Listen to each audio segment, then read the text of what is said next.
Zeeuwse land, het lage land, mijn kleine waterwonderland, de stoere dijken ruige zee.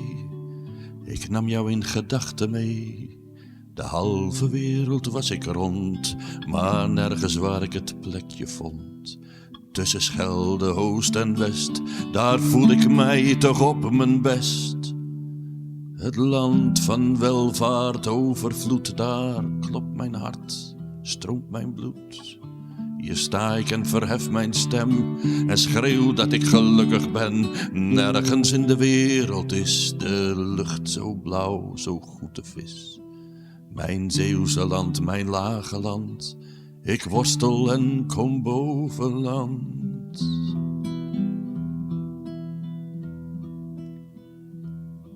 Als straks de vloot weer uitvaart, zie je mij daar aan de haven. Een goede vaart, behouden thuis, mijn wens gaat met jou mee. Woeste golven, donkere wolken, denk aan hen die het leven gaven. Los de trossen jongens, hou je vast, we gaan naar zee, naar zee.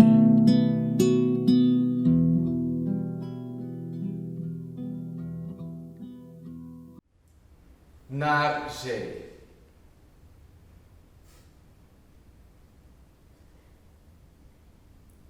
Naar zee.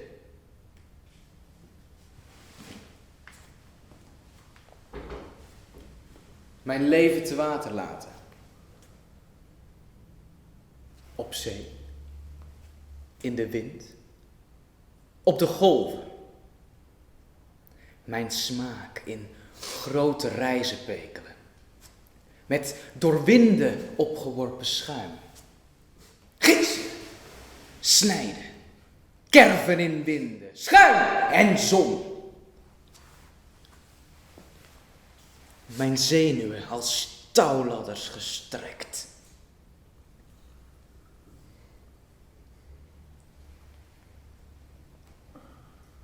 Harp. In de handen van de wind. Maar ik ben een koud, leeg huis, waarin alles doelloos gebroken ronddrijft. Waarin de krabben van de wraakzucht en slappe wieren van de vergetelheid elkander langzaam gaan verstikken. Waarin het vuur is uitgesist, de bloemen zonken tot bleke waterschimmen. En een jongen die op Adonis leek met vastgeëbde lokken voorover ligt achter de voordeur.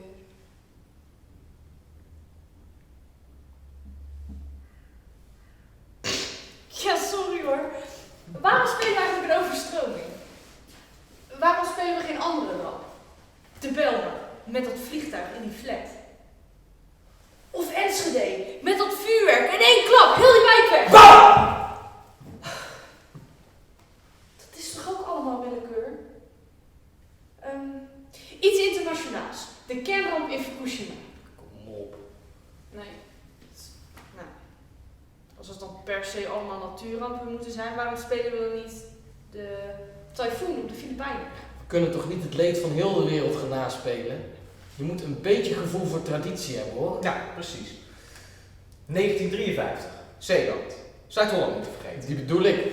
Die zit in onze Nederlandse kanon. Dat was in de tijd dat mensen nog angst en ontzag hadden voor de elementen. Tegenwoordig zijn we naar de maan geweest en kunnen we zelfs levende wezens klonen. Het gebeurde op een zaterdagavond. 31 januari 1953. De enige avond voor een feestje, een verjaardag, een bezoekje aan je moeder of de zangvereniging. De zondag, die was voor God. Stel je nou eens voor dat ik Jan ben. Ik ben 16 en ik ben die middag naar de kaai geweest, want ik moest naar het water kijken. Zijn ouders zitten aan tafel. Buiten giert storm om het huis, maar binnen is het warm. Ik had een aardig baantje geregeld. Ik kon helpen op een feestje aan de overkant. Dus was ik die middag al vroeg met het veer vertrokken. Maar hoewel de steiger bij mijn vertrek al onder water stond, vermoedde niemand wat er op komst was. Zagen de mensen niets aan de zee? Jawel, toen zeg ik wel eens vaker een keer en ach, er kwam wel eens een slokje water over de dijk. Maar werden ze dan niet gewaarschuwd via sms of televisie? Nee, want ze hadden alleen radio. U luistert naar de radio-nieuwsdienst van 6 uur. Prinses Beatrix vierde vandaag haar 15e verjaardag. Zij was erg verrast door de vele Ze zit op zo'n gymnasium, niet?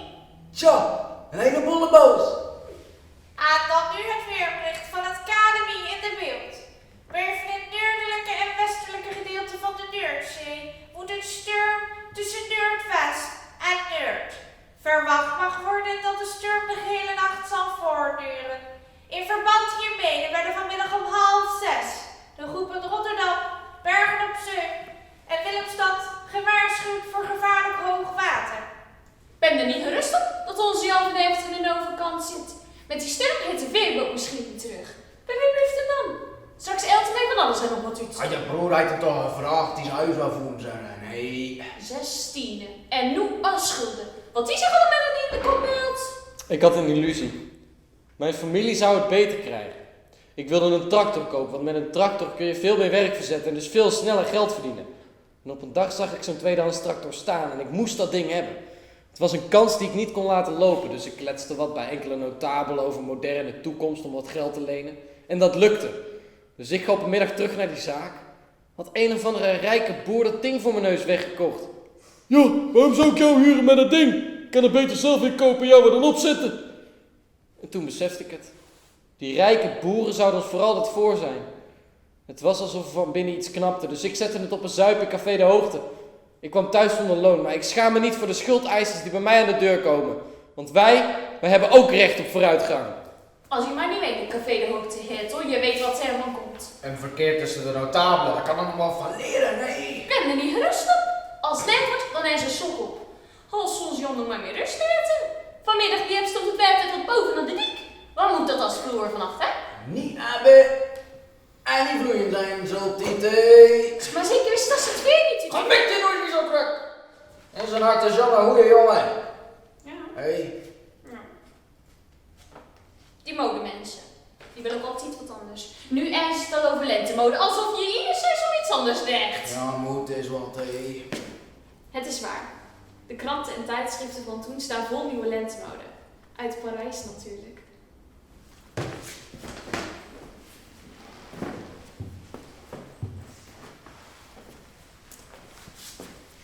Het lenteoetje van Jean Barthé is uitgevoerd met grof wit stro en een rand van zwart jersey. Afgewerkt met een gewaagde zwarte veer. Marie Christian laat zich inspireren door de volkse. Zij komt met een Vlaams kapje van naturelkleuren en lichtbruin stro. Ja, en wat heeft dat met overstroming te maken? Er waren toen meisjes die het heel belangrijk vonden om voor het eerst een lentehoedje te dragen. Ook in Zeeland.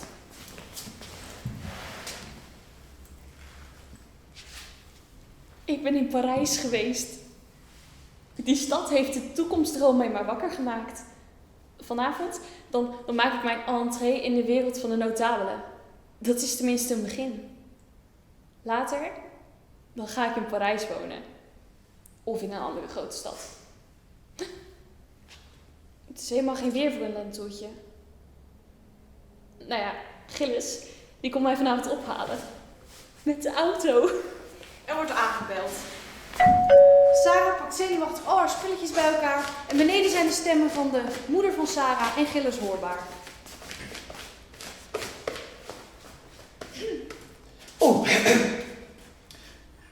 Maar maak je zich niet ongerust, hè? Ik zal goed op uw zaadje passen. En hoe leeft ze hier ertussen? Toen naar moe. Je bent er toch trots op dat ik bevriend ben met de zoon van de wethouder? Ja, met de auto is een half uurtje en het is zaterdagavond en het is een feestje. Mag misschien iets later worden? Ik zorg ervoor dat uw dochter ongedeerd en veilig door de storm weer thuis komt. Ik kom eraan. Daar gaat het autootje met Sarah en Gilles. Sarah zit naast hem met haar lentehoedje op. Al haar aandacht is bij Gilles, de jongen die haar toekomstdromen moet verwezenlijken. Hoe vind je het? Wat?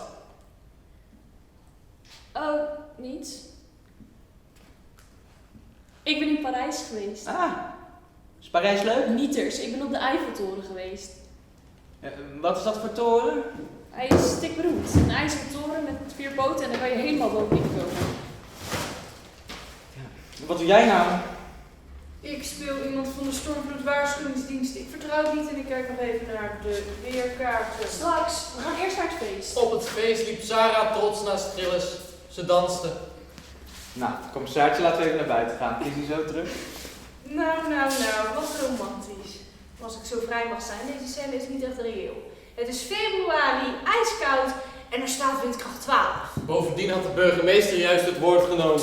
Gilles en Sarah proberen tegen de wind in te kussen. Sarah houdt haar hoedje vast. Ze vluchten weer naar binnen. Dames en heren, mag ik even uw aandacht? Ja? Ik heb zojuist van de kapitein van de veerboot vernomen dat hij vanavond wegens de storm niet meer uit durft te varen. Zo waar wij eilanders zijn, vraag ik daarom of jullie vannacht de gasten van de overkant op willen vangen. Maar natuurlijk. En dan wil ik nu graag een toast uitbrengen op de storm die deze avond tot een onvergetelijk lange feestavond zal maken. Want niemand hoeft nog met het veer mee naar huis. Ober, schenk de glazen nog eens vol en laat het orkest flink spelen. Oh, Gilles, wat een prachtige avond. Ja, nou. Op de Ruwe Zee dan maar, hè.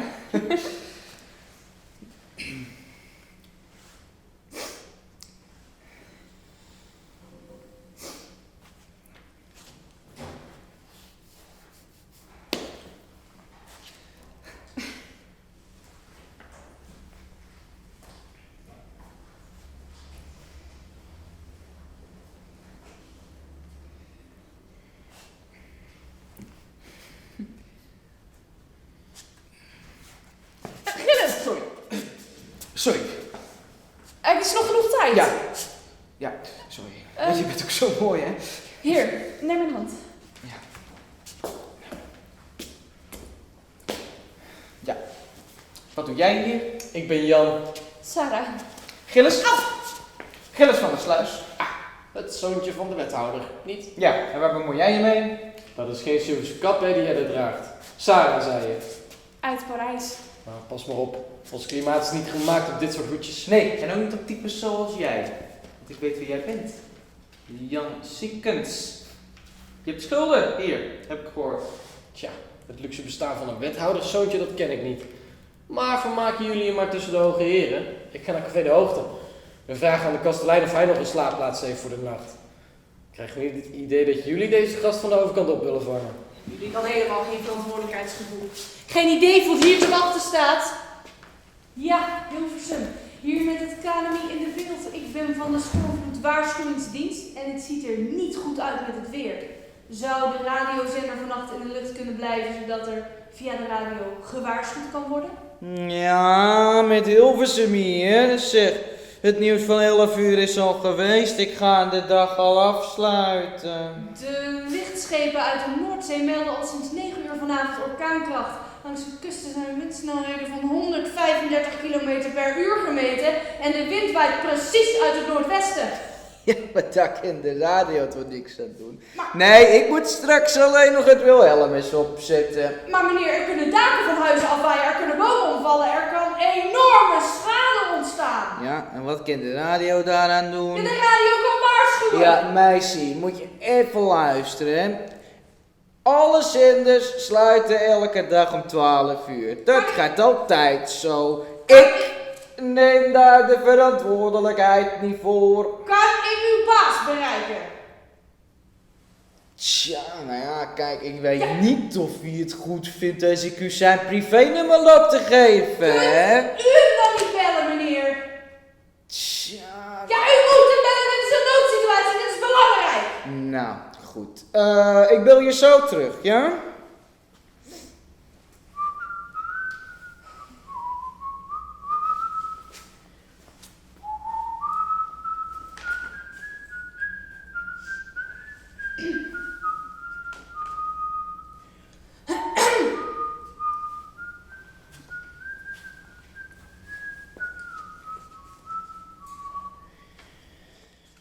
Ja, met Hilversum hier. Zeg, ja, ik kreeg de oppas aan de telefoon en mijn baas is met zijn vrouw naar een bruiloft. Maar de oppas zou de boodschap doorgeven zodra die thuis is.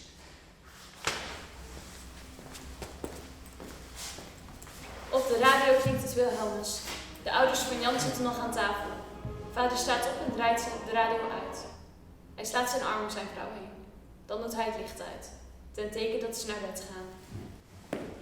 Toen ik bij Café de Hoogte kwam, zag ik allemaal mensen bij de coupuren. Coupuren? Ja, als jij even de dijk speelt. Ja, hoe dan? Ja. Auw! De laaggelegen Zeeuwse eilanden zijn omringd door dijken die hen moeten beschermen tegen de zee. Bij de havens moeten er schepen door en dan maken ze een opening in de dijk. Aan weerszijden van die dijkopeningen zijn een soort van muurtjes gemetseld waarin gleuven zitten. Daarin worden bij hoog water dan een soort balken gesloten. De vloedplank. De vloedplanken lagen in de kot onderaan de dijk. Dingen die werden nooit gebruikt. En sommige planken waren zelfs verrot. Zorgt er niemand voor?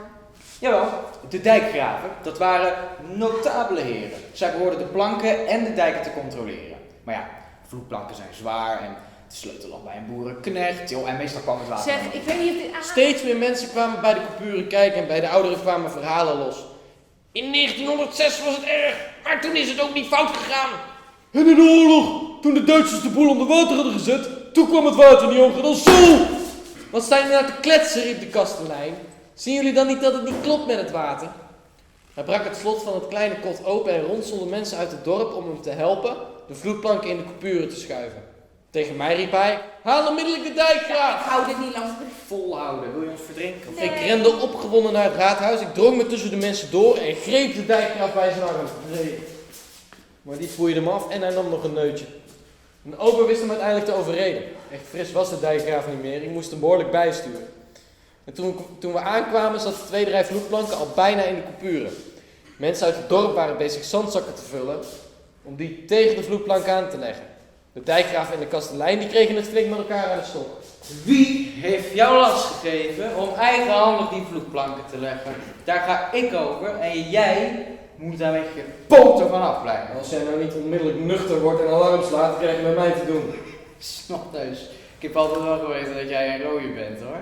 Zo, die deftige smoel van je. Jij gaat onmiddellijk op het raadhuis vertellen dat er iets met het water gebeurt dat nog nooit eerder gebeurd is. Heb jij het app zien worden? Nou, ik niet. Hey, even oppassen hè, want ik ben nog altijd de dijkgraaf. Precies. En daarom ga jij nu de burgemeester vertellen dat hij de klok moet luiden en de mensen in de pol moet waarschuwen. Maar toch anders ga jij... Als jij nou niet onmiddellijk gaat, dan leg ik jou in de coupuren en dan hebben we 1 zandzak minder nodig. Ik hou het niet meer! En daar stroomde het water door de coupuren. Dat was het einde van het raadfeestje. Jan werd erop uitgestuurd om de noodklok te luiden. Ja, ik wilde de klok laten kleppen zoals hij nog nooit eerder geklept had. Maar tot mijn stomme verbazing hing er helemaal geen touw aan de klok. Ja, verkocht aan de schipper, zei de koster. We luiden tegenwoordig elektrisch. En hij drukte op een knop. Daarna moest hij de beambte van het telegraafkantoor wekken. Telefoneren kon dan alleen tijdens kantooruren en zonder tussenkomst van het telegraafkantoor waren alle lijnen dood. En alle boeren in de polder met telefoon moesten direct gewaarschuwd worden. De beambte van het telegraafkantoor reageerde niet op bellen of kloppen. Dus ik gooide een ruit in. Wat moet dat qua, jongen? Ja, het is niet goed met het water. Er moet getelefoneerd. Heb jij enig idee hoe laat het is? Ja, maar al te goed. Kijk daar.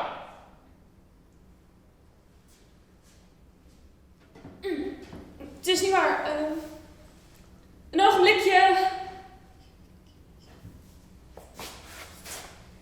Gaat hij keurig op zijn dode gemak heel de telegraafkostuum van hem aantrekken. Alsof het water daarop wacht. Schiet op, man! Ik heb geen kaplaarzen. Ik sta hier toch al denken dat ik kaplaars aan heb. Nou kom op, bel wie je te bellen valt en laat de polder niet stikken. En met het water tot aan zijn enkels ging hij op pad. En niet veel later rinkelden in de polders de telefoons. Maar ze gingen een gang naar beneden. Ze stonden niet naast het bed. Wie hoorde ze?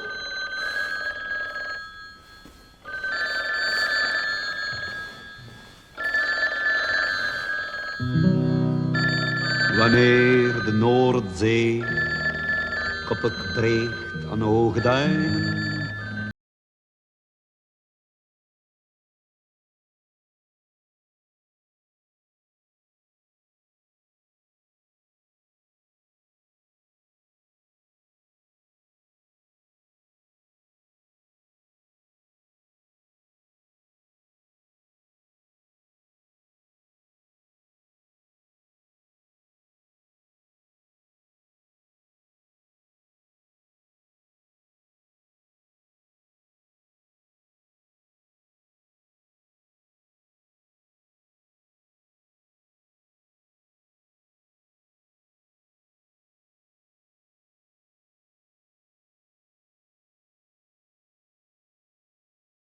plannen had om hogerop te komen.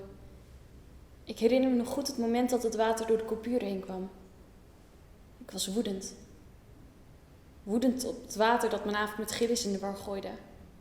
Woedend op Jan, die nog een grap maakte over mijn hoedje. En woedend op Gillis. Gillis, die aan niets anders dacht dan aan zijn geleende auto. Hij wilde zo snel mogelijk terug. Moeten we niet iemand meenemen? De burgemeester heeft gastvrijheid verzocht, zei ik nog. Maar Gillis zei dat daar geen tijd voor was. Hij sleurde me bijna mee naar de auto. Aan de rand van het dorp zagen ze Jan. Hij hield hen aan. Gillis wilde niet stoppen, maar Jan sprong gewoon voor de auto. De boeren in de polder moeten gewaarschuwd. Ja, er bestaat tegenwoordig zoiets als telefoon. Zit jij op de telegraafkantoor of zo? Nee, maar ze kunnen de telegraafbeambte toch wekken? Alsof ik dat niet al lang gedaan heb. Nee jongen, ik confiskeer jou met je auto erbij. En dan de mensen eruit. Ga je je schulden maar eens afbetalen. Je hebt het hier van de zomer bond genoeg gemaakt. Leen geen geld aan Jan Siepkens, want je krijgt het nooit terug. Kom op, laat me in die auto. Ik weet waar het eerst gewaarschuwd moet worden. Ik heb hier van de zomer aan de dijken gewerkt. Meer dan papa en nachthouden stelde het niet voor. Als de bewoners zich maar veilig voelen. Nou voel jij je veilig, ik niet. Paniek zaaien. De vissers zijn wel wat gewend. Wij gaan land in maart en jij weet donders goed dat dat de goede weg is. Jij wil gewoon een lift. Nou, ik zou jou één ding vertellen, Jan Siepkens. Die smerige trucken met mij mee te rijden gaat dus niet op, hè? Als jij denkt dat het daar verder op droog blijft, dan ben je behoorlijk nat achter je oren. Nou, als de boeren gewaarschuwd moeten worden, is dat de taak van de burgemeester. En niet van een of andere Jan Siepkens. Wat weet jij allemaal van waterbouwkunde, man? Man, die burgemeester heeft nooit één voet aan de dijk gezet. Ik denk niet dat hij ook maar één gedachte aan de polder had. Nou, laat me in die auto. Kom maar. Jan stapte gewoon over mij heen in de auto. Hij gaf aanwijzingen waar we heen moesten. Met tegenzin reed Gillis langs diverse boerderijen. Het zicht was slecht en af en toe zaten we bij een boerderij vast in de modder. Er waren heel wat mensen die ons niet geloofden. Gillis putte er steeds meer tegen. Wie zei eigenlijk dat Jan gelijk had? We reden van de ene polder naar de volgende. Later werd er misschien wat van gezegd. Dat we zomaar midden in de nacht mensen een stuip op het lijf hadden gejaagd. Gillis begon over mijn ouders te zeuren. Wat hij wel niet van hem zouden denken als hij me midden in de nacht thuis bracht. Maar Jan hield vol. Dacht jij dat de zee keurig tegen de havens bleef beuken? De zee slurpt van alle dijken en wil zich in de polder storten. Mensen liggen daar niets vermoedend in hun warme nest en jij moet ze wakker maken met die toeter van je. Ja, maar die auto is niet van mij. Ik bedoel, wat nou als ik straks in de blubber blijf steken? Nee, het is mooi geweest. Ik ga naar huis, ik breng terug wat ik leef. Luister! Gillis stopte de motor. We hoorden een ver ruisje. Het komt van de andere kant. Dat zeg ik toch. In het licht van de maan zagen ze een glinsterende streep aankomen rollen. Een zilveren band die steeds hoger werd. Het lijkt wel alsof er duizenden schapen op ons afkomen. Waar moet Kees? Snel naar de boerderij hier. Ze liepen een keuken binnen. In die tijd waren de achterdeuren gewoon los. Er was niemand. De zee is in de polder. Godverdomme. Zal je altijd zien, hè? Nu leen ik een auto, neem ik een meisje mee en nu dit. Iedereen slaapt, we moeten waarschuwen. Kijken jullie in de bedsteden, kijk ik boven. Gillis, wat moeten we hier? Had ik dat ding maar niet geleend, hè? De schade aan zo'n ding is natuurlijk enorm. De auto's zijn sterk. Misschien kunnen we nog op de binnendijk komen. Daar kan je vast nog rijden. Zo snel kan het water hier toch niet zijn? Gillis schatte de situatie buitenin.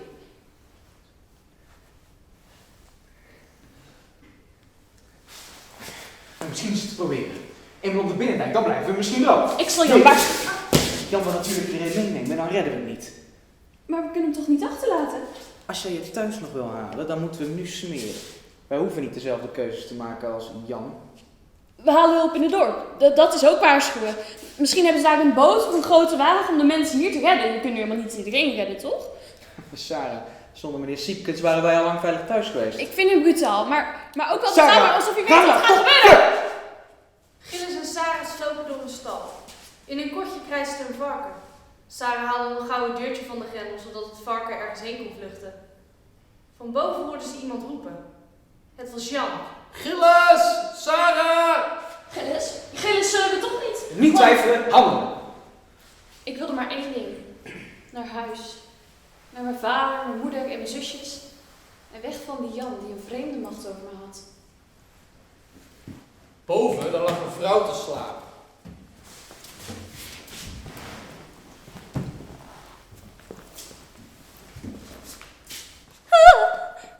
Ga ik sterven?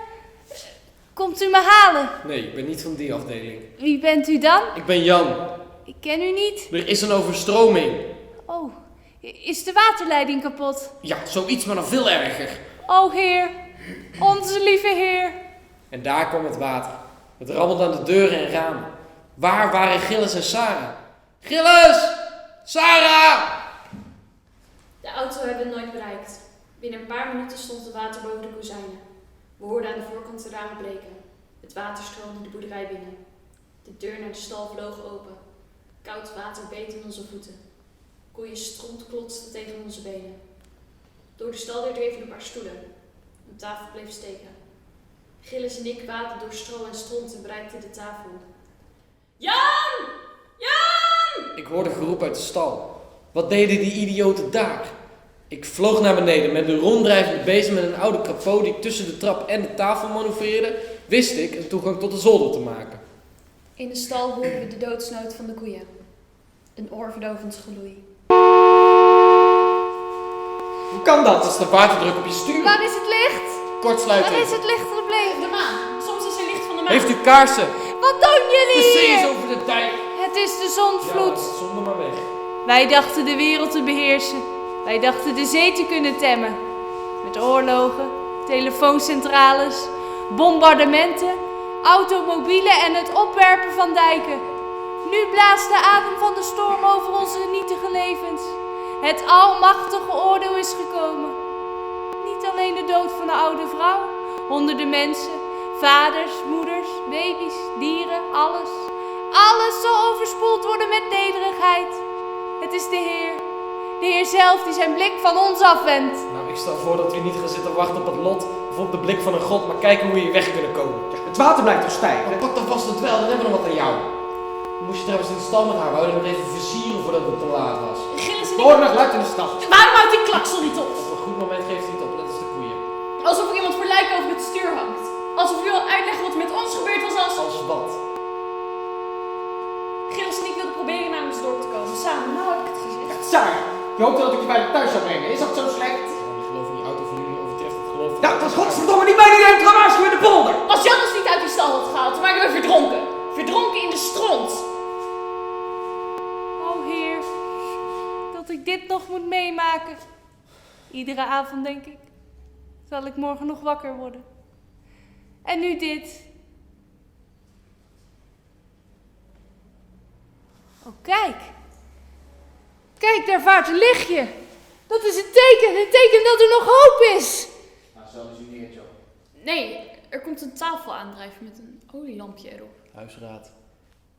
Dat betekent dat de woningen zijn ingestort. Dit overtreft alles. Dit is geen overstroming meer, maar een complete dijkdoorbraak. Kan toch niet? Ja, er komt godverdomme een heel dak aan, jongens. Hou je vast, het treft recht op ons af. Nou, het kan een boerderijtje nooit. O Heer, het mededogen met de mensheid. Rustig maar, God doet zulke dingen niet. Nee, maar ze gebeuren wel.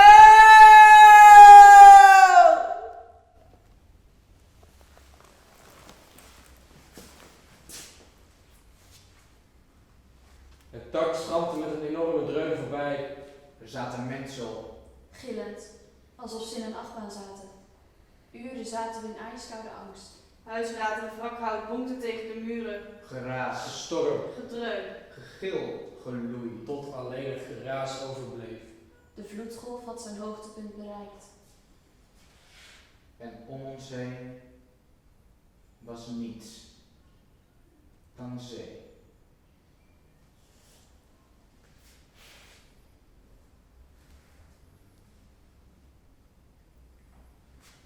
Misschien moeten we een laag uit het raam hangen. Dan zien ze dat vanaf een ander eiland en dan zullen ze wel hulp sturen, toch? Nou, dat zou ik niet aannemen als het jou was. Misschien zitten ze daar ook op een zolders. Ja, maak het nog erger, daar hebben we wat aan. Laten we geen zorgen maken, hè? De marine vaart natuurlijk uit ons te helpen. Amfibievoertuigen, helikopters.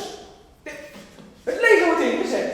Nee, ik meen het. Laten we dan vertellen bij een knap en haardvuur over onze avonturen. En uit Engeland sturen ze hulpgoederen, huizen, nieuwe kleding. Hè, journalisten die zenden onze verhalen uit op de radio. Want wij hebben het meegemaakt. Wij hebben het meegemaakt. Wij hebben het meegemaakt. Wij hebben het meegemaakt.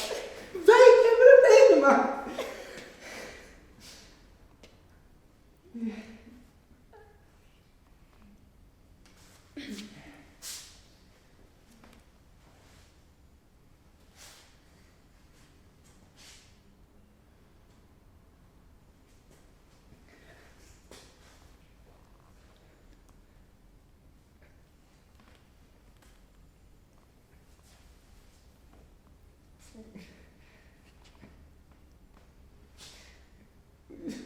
moeten alleen nog een paar rosse tanden op elkaar zetten. Ja, dat dachten de Joden in de oorlog ook, hè? Dat het niet zo erg zou zijn. En dat ze geholpen zouden worden. Nou, we weten hoe het daarmee is afgelopen. Wat heb jij toch tegen hem? Hij koestert hoop. Wat is daar tegen? Jij wou ons toch hieruit krijgen? Held. Het probleem is dat ik het tussen begot niet meer weet hoe we ons uit deze klerenzooi moeten redden. Laten we bidden. Luister eens, mensje. God heeft hier niks mee te maken. Wat weet jij van Gods wegen? Dat ze godverdomme niet bestaan. Ja, hoe kun je zoiets zeggen? Ze heeft gelijk.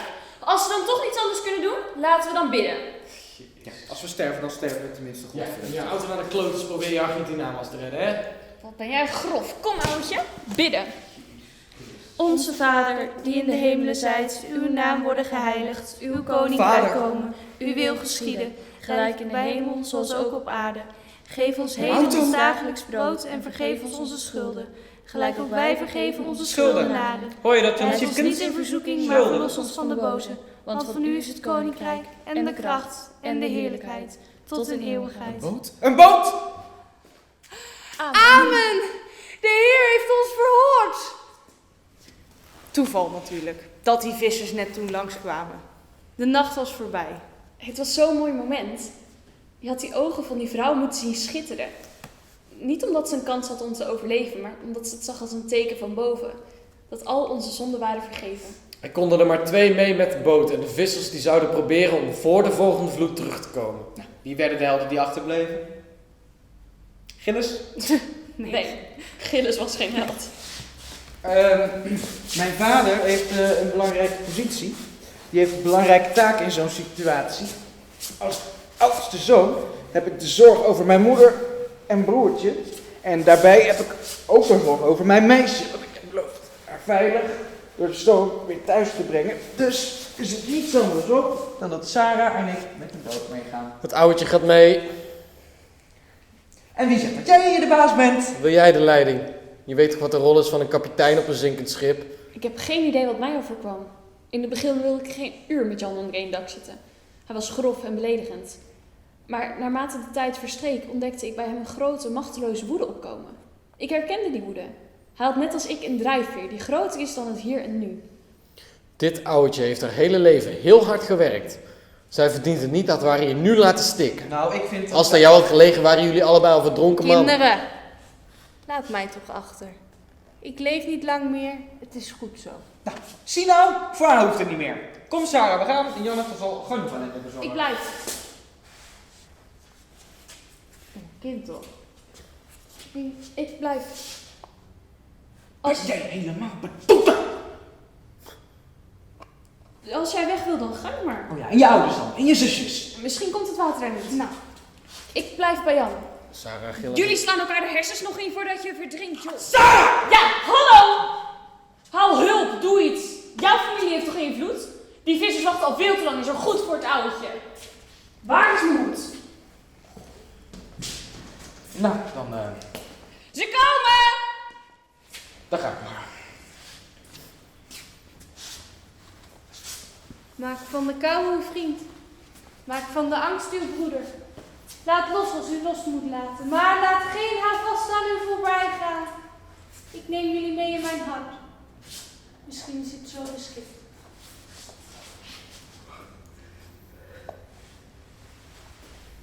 De kans is groot dat het bij je ouders ook is ondergelopen. Weet ik. Maar ik had het lef niet jullie achter te laten. Jullie? Jou.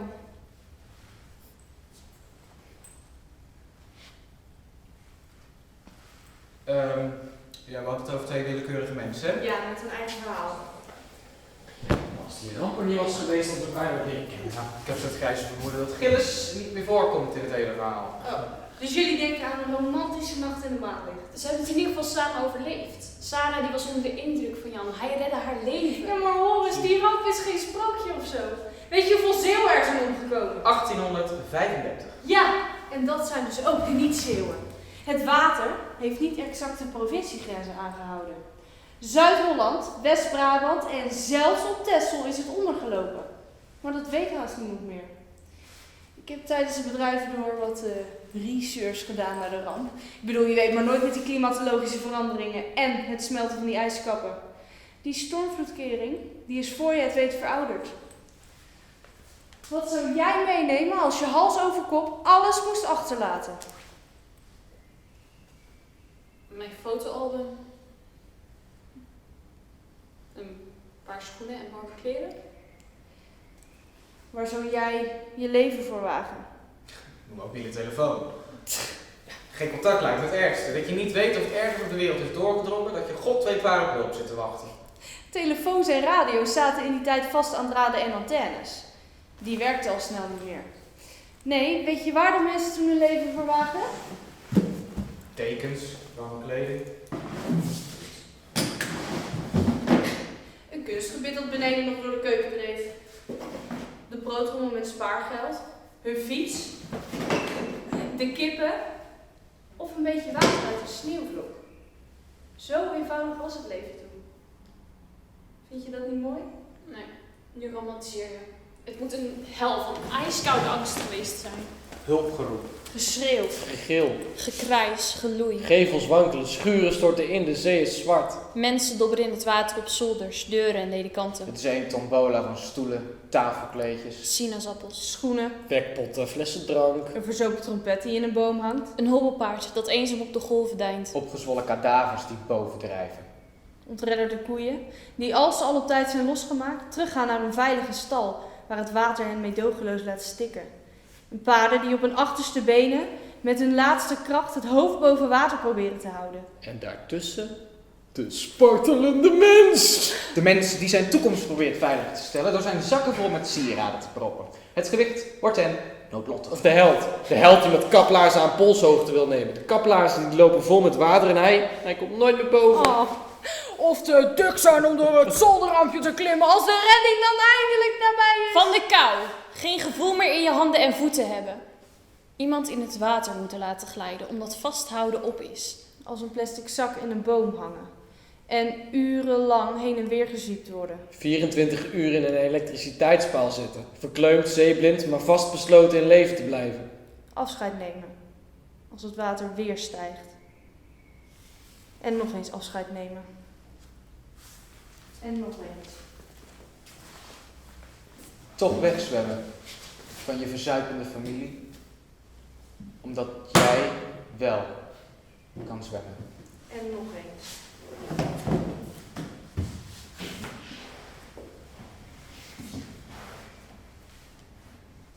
Zeeland bestaat niet meer. Weglandschap. Wegleven.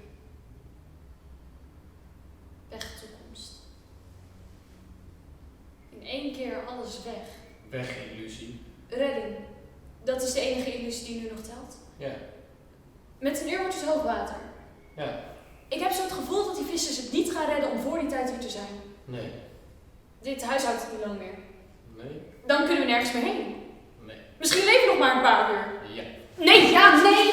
Is dat alles wat jij te zeggen hebt? Nee. Stik! Als jij alleen maar ja of nee wil zeggen, houd dan je mond. Ja, maar ik ben verliefd op je. Ja, jij zegt niet eens ja of nee. Ik kan niet ontkennen dat ik gevoelens voor je heb. Maar het gaat allemaal zo snel. Ja, dat moet ook. De tijd dringt. Wat gebeurt er allemaal?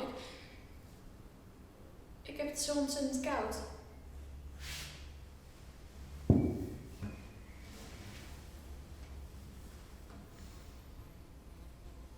Ik wil de weg van hier. Later dan. Laten we nu nog in leven zijn, niet in de verleden tijd. Ik stelde me voor dat ik later... Ik zei... Nee, laat me uitpraten. Ik heb in Parijs de Notre Dame gezien. Montmartre. Ik was op de Eiffeltoren. Parijs is zo anders. Een stad vol licht, vol kunstenaars, boulevards vol elegantie. Een nieuwe wereld. Zonder koeien en zonder klompen, maar met boeken, musea. Hoedjes. Ik wist niet dat sterven romantisch kon zijn. Oh, dat is het ook niet. Samen overleven, dat is romantisch. Ze zeggen dat de verdrinkingsdood mooie visioenen geeft. Dat is onzin.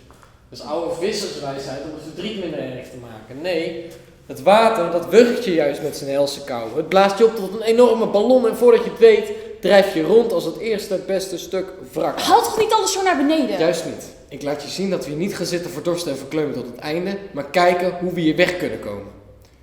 We moeten op die dijk zien te komen. Dat halen we nooit. Daar drijft de voederbak van de koeien. We moeten hier voor de volgende vloed weg zijn, dan hebben we een kans. Als we het niet halen, dan is er nog een oplossing. Zie jij daar die Eiffeltoren schitteren in het maanlicht? Dat is een elektriciteitspaal. Als we het niet halen, dan beklimmen we eerst nog jouw geweldige toren. Je bedoelt de elektriciteitspaal? Probeer de Eiffeltoren voor je te zien. Achter de dijk is Parijs. Hoe krijgen we die voederbak te pakken? Ik kruip langs het dak gewoon naar beneden. Als ik fluit, dan heb ik hem, dan kom je achter me aan. En vergeet Joetje niet. Schoonheid. Riders on the storm. Into this house we're born. Into this world we're thrown. Like a dog without a bone, an actor out alone. Riders on the storm. There's a killer. We hadden het over twee willekeurige mensen. Het is onze hele geschiedenis. Waar moeten we heen met de mensheid als we de hel ten onder laten gaan? Ja, sterven is één ding van die dingen die al vaak doen, hè? Ja, als iedereen het ziet en weet. Niet zomaar in een donkere zee als een van de zoveel doden. Hun redding wordt een wonder. Een deus ex machina.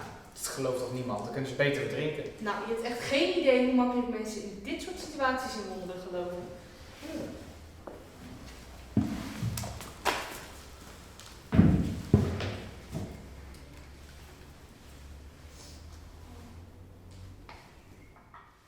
Daar komen ze, luisteraars.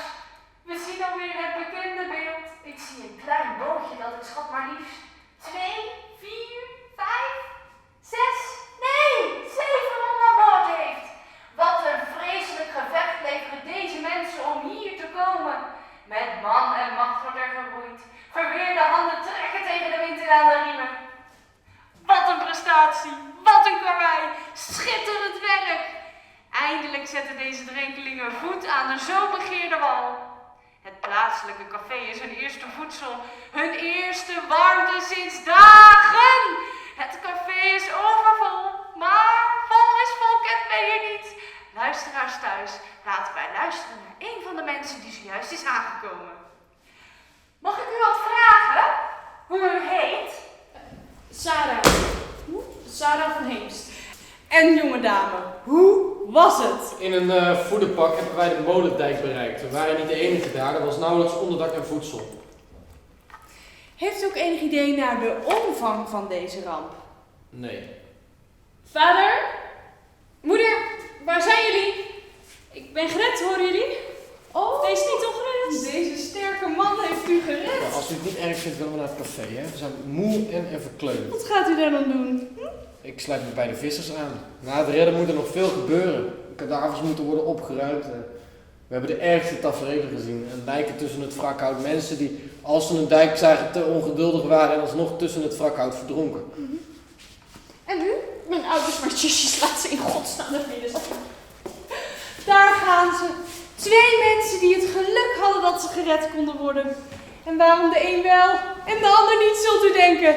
Luisteraars thuis, u heeft echt geen idee van wat hier wordt gepresteerd. In dit land vol gapende wonden is ieder gered mens één wonder op zich. Het opgestuwde water heeft oevers uiteengeslagen. De springvloed heeft achteromsluipend de zeedijk in de zwakte van de rugzijde aangevallen. Daar hebben wij zo'n vierde visser. Mag ik u wat vragen? Wacht even op.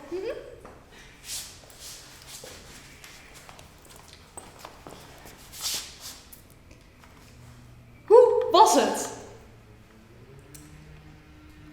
Bent u een van de vissers die mee is geweest? Ja, dat klopt, ja. Het was een heel karwei zeker, meneer.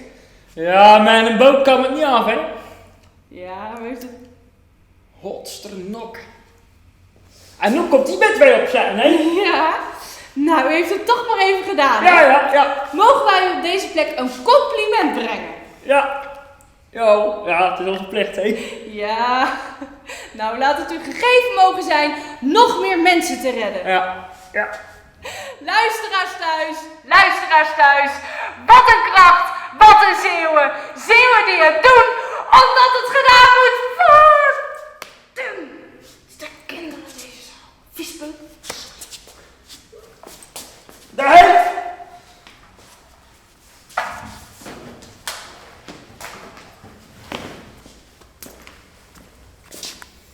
We hebben elkaar nog 1 keer gezien. Nou, dat ik dat niet meer wist. Nee. Ik zat in de opruimploeg en meteen de eerste dag vonden we een meisje van een jaar of 13. Ik zei ik doe het niet meer, maar een politieman die praatte op me in. En hij zei morgen voordat we vertrekken nemen we eerst nog een paar cognacjes. En na een paar dagen was ik eraan gewend. Tussen aanhalingstekens. We leefden op cognac in Jenever en het was verschrikkelijk zoals je mensen soms aantrof. Aangevreten door vogels of zonder kleren. Als we ergens een groep meeuwen in de lucht zagen, dan gingen we erop af en meestal was het raak. Aan het eind van de dag moesten we ontladen, we waren onszelf niet meer. Net zoiets als die jongens in Srebrenica.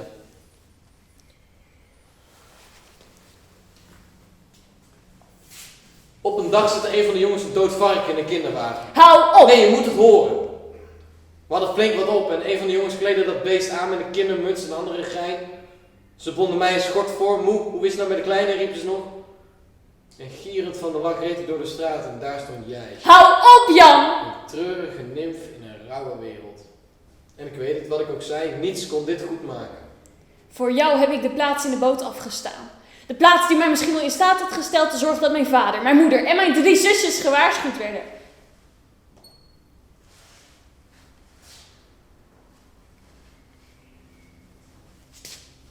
Niemand was bij de hoeve geweest. Ook Gilles niet. Nadat hij zijn hele familie in een veilig, hooggelegen kerk had gebracht, was hij niet meer aan de mijne toegekomen. Mijn familie was gewoon vergeten. Na een paar dagen kon ik met een stel brandweerlieden naar ons dorp varen om te kijken. De voorpui was weggeslagen. Maar in de keuken hing papa's jasje nog net zo aan de haak in de gang. Maandelijkse melkgeld zat er nog in. Zo gewoon. In de keuken stond de theemuts nog op het aanrecht. De pinda's die Vera die zaterdag in had gestopt, zaten er nog in. Achter het huis vonden we haar. Ik herkende haar pantoffeltjes. Haar lichaam was opgezwollen en het zout had haar gezicht aangedaan. Nou, Sarah, ik weet wat je gezien hebt. Ik wist genoeg.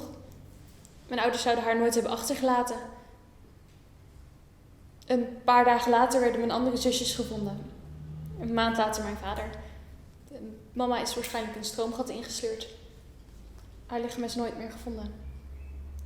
Ik had niemand meer. Gilles was een verrader in mijn ogen en Jan mijn enige hoop. Maar iedere gedachte aan jou na dat Parkersverhaal maakte me ziek en misselijk. Alleen ver weg kon ik vergeten. Als je eens wist hoe lang ik op je heb gewacht. Zelfs toen ik hoorde dat je als au pair was vertrokken, bleef ik hopen. Ooit zou je me laten weten waar je was. Alleen in Parijs kon ik vergeten. Je dacht de tijd hield alle wonden. Ik had Zeeland voorgoed vaarwel gezegd. Tot een paar maanden geleden. Ik was aan de Franse kust en een storm sloeg de golven ongenadig tegen de rotsen. En we hadden gewandeld en we schelden in een cafeetje. En de waard botste ons een glas cognac en opeens bij de geur van cognac en die storm buiten toen begon ik te huilen. Nou, al die tijd begon ik eindelijk te huilen.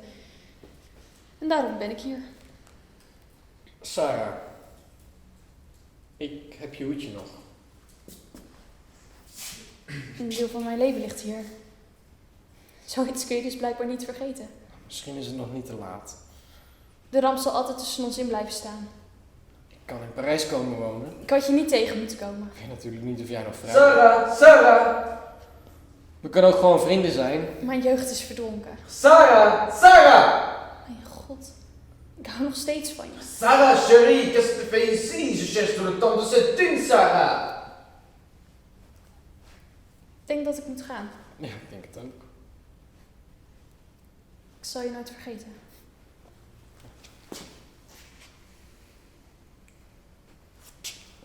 Ja, hier. Dank je. Ja. Vaarwel.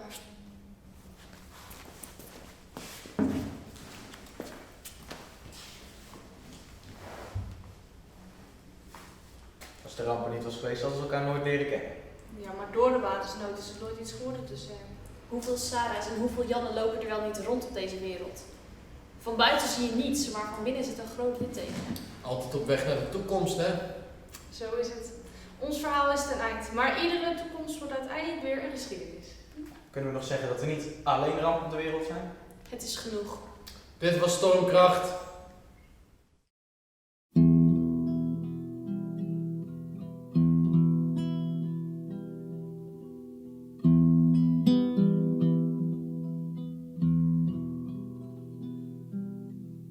Zeeuwse land, het lage land, mijn kleine waterwonderland, de stoere dijken ruige zee.